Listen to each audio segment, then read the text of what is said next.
Hi everybody, today I'm going to talk about the electric Swifty 1. First of all, let's go through the parts. So that's the front wheel.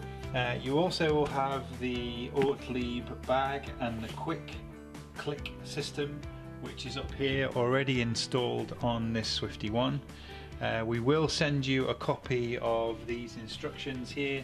This is a comprehensive guide. Inside the bag is the connection to the battery. It's a waterproof bag, closure like so. It's very easy to click onto the quick click system. Your kit comes with the battery, which is here, the 36 volt lithium powered battery, and also the charger. Along with the hub motor and the wheel, you have also been given 8 of these flat washers, some retaining washers here, and these two 18mm bolts.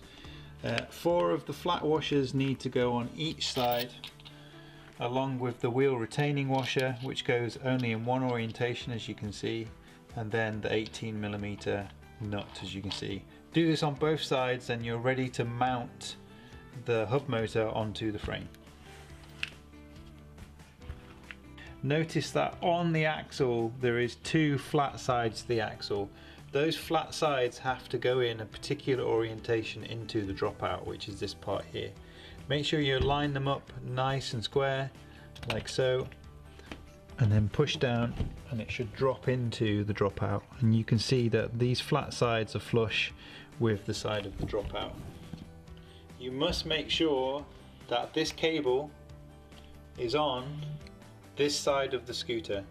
So if I'm looking at the scooter from the front, it's on the right hand side. If you're above the scooter, it's on the left hand side. So only put this cable, the orientation of the wheel, on this side. That way the wheel will rotate the right direction, this direction, when you turn the system on.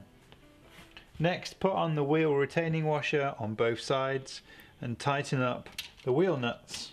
Make sure you locate the retaining washer inside the little hole here, which will mean that if in the event that this nut comes loose, the wheel won't come off. Now that you've installed the wheel, put the brake back on and make sure that the caliper is working correctly and locating onto the rim. Make the adjustments as necessary. The next stage is to use the enclosed zip ties to just tidy up the cable and connect it to the front fork. We recommend 2 locations. One is here and just above the caliper, like so. Once that's in position, nicely tucked away, just trim off the excess, like so. Next step is to make the cable that goes to the motor a bit more tidier. So the way that we do this is by just connecting the brake cable and that battery cable together by putting one more zip tie here.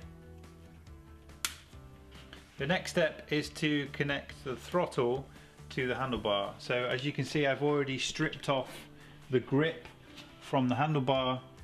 The grips that you need to use are the slightly shorter ones, which are here, and you'll need a 2.5mm Allen key, which goes into here, which allows this nut to tighten the throttle onto the handlebar. So don't over tighten this nut. If you do, you could risk breaking this part, which would need to then be replaced. So thread the throttle onto the handlebar like so and adjust to the desired location. Next step is to put the grip on, which requires a little bit of brute force to do. Once you've got the grip engaged, make sure that the grip does not get caught between the actual grip and the throttle. So make sure the throttle can depress and move nice and freely. The battery inside this box here. It's a 4 amp hour battery, and to engage in the charging you just slide on and push in, and once it's plugged in the green light will come on. Nice and simple. To install your battery into the scooter, it goes only one way round. The logo, if you're stood on the scooter, goes this way all the way down. It won't fit in going that way, it only goes in this way. So slide into the box and you'll hear everything engage, like so, and then the bag should close nice and easy like that. Turn the system on by using the switch, like so, and like so. So activate the two switches and you'll see the lights come on. These are the battery indicators which indicate how much power is left in the system. When you're ready to go, pick up the frame and just do a test to make sure that the wheel runs free, like so. This is a variable throttle, so you can give slower power and faster power. So as you can see here, I'm idling at a slow speed.